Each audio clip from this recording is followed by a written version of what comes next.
Je m'appelle Francine Christophe. Je suis née le 18 août 1933. 1933, c'est l'année où Hitler prend le pouvoir. Voilà. C'est mon étoile. Je la porte sur la poitrine, bien entendu, comme tous les juifs. C'est gros, n'est-ce pas? Surtout sur une poitrine d'enfant, puisque j'ai 8 ans à ce moment-là. Il s'est passé dans mon camp de Bergen-Belsen quelque chose de tout à fait extraordinaire.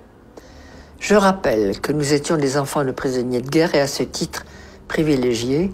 Donc nous avions eu le droit d'emporter de France un petit sac avec 2-3 petites choses. Une femme, un petit bout de chocolat, une femme, un petit morceau de sucre, une femme, une petite poignée de riz. Maman avait emporté 2 petits morceaux de chocolat. Et elle me disait, on garde ça pour le jour où je te verrai vraiment, complètement par terre, fichu. Je te donnerai ce chocolat, il t'aidera peut-être à remonter. Or, il y avait parmi nous une femme qui avait été déportée alors qu'elle était enceinte. Ça ne se voyait pas, évidemment, elle était si maigre. Mais n'empêche que le jour de l'accouchement est arrivé et elle est partie au revire accompagnée de ma mère qui était notre chef de baraque. Et avant de partir, ma mère me dit « Tu te souviens que je garde un morceau de chocolat ?»« Oui, maman. »« Comment te sens-tu ?»« Bien, maman, ça peut aller. » Alors, si tu me le permets, ce morceau de chocolat, je l'apporterai à notre amie Hélène, parce qu'un accouchement ici, elle va peut-être mourir. Et si je lui donne le chocolat, ça l'aidera peut-être. Oui, maman, tu le prends. Hélène a accouché, elle a accouché d'un bébé, toute petite chose malingre. Elle a mangé le chocolat, elle n'est pas morte, et elle est revenue dans la baraque.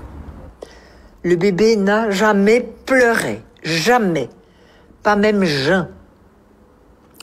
Au bout de 6 mois, la libération est arrivée, on a défait tous ces chiffons, le bébé a crié. C'était là sa naissance. Nous l'avons ramené en France. Tout petit truc de 6 mois, minuscule. Il y a quelques années, ma fille me dit « Maman, si vous aviez eu des psychologues ou des psychiatres à votre retour, ça se serait mieux passé pour vous. » Je dis sûrement, mais il n'y en avait pas. Plus personne n'y a pensé, même s'il y en avait eu. Mais tu me donnes une bonne idée. On va faire une conférence là-dessus. Et j'ai organisé une conférence sur le thème « Et s'il y avait eu des psys en 1945 à notre retour de camp, comment est-ce que ça se serait passé ?» J'ai eu beaucoup de monde. Des anciens, des survivants, des curieux, et puis beaucoup de psychologues, psychiatres, psychothérapeutes, tout ce monde-là venait. Très intéressant.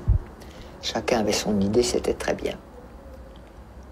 Et puis il y a une femme qui est arrivée et qui a dit « Moi, j'habite Marseille, je suis médecin psychiatre. Et avant de vous faire ma communication, j'ai quelque chose à donner à Francine Christophe, c'est-à-dire à moi. » Elle fouille dans sa poche, elle sort un morceau de chocolat, elle me le donne et elle me dit « Je suis le bébé. »